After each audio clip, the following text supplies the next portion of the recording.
Well, September is Hispanic Heritage Month, and the initiative includes work from several Catholic priests.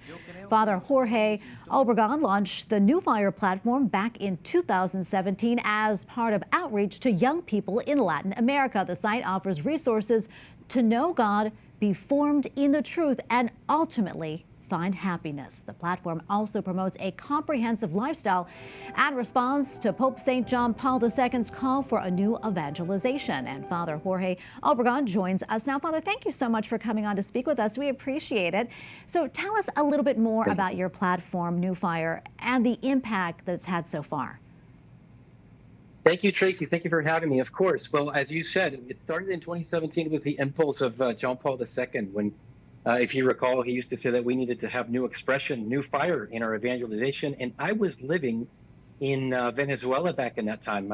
I'm a missionary, and I was sent there, and I was looking at all these Catholic platforms in the United States and in English, and there were so many good things, Word on Fire, you guys, et cetera, many others. And I thought there's very little for the Hispanics, for the Spanish-speaking world. And so I decided to launch this with a very small team, and it is a small team, but they are awesome at what they do, and we're able to reach a lot of people. Where I think we just passed, we're close to 60,000 followers on Instagram. That's wonderful. What have you been hearing from people about it? One of my heroes is Bishop Robert Barron, and we try to follow, just the Catholic Church, but we like a balanced Catholicism in which we can say the truth, but with a lot of compassion and mercy for a hurting world. And that's what I hear, that they like that. That's why they follow it.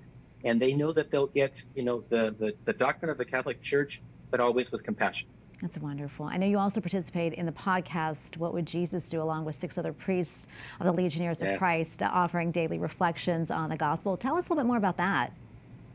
Tracy, I was invited to that at the beginning, and I had another podcast of my own, and I decided not to join. But then another priest he was full of work, and they said, hey, you want to come back? And this is right now podcast number 2 of all religious podcasts in the country, Mexico, for example, and very close in Venezuela and Colombia. So we just try to bring the gospel in a very simple way for all those people who are commuting, going to college. All these priests we specialize in young adults. And when you explain the gospel to a young adult, everybody's happy. So we have uncountable messages of people who say, this has transformed our lives. And we tell each other, we would have never thought that it would have this type of success, but we owe it all to our Lord up there, as you know. Absolutely. It's so beautiful, too.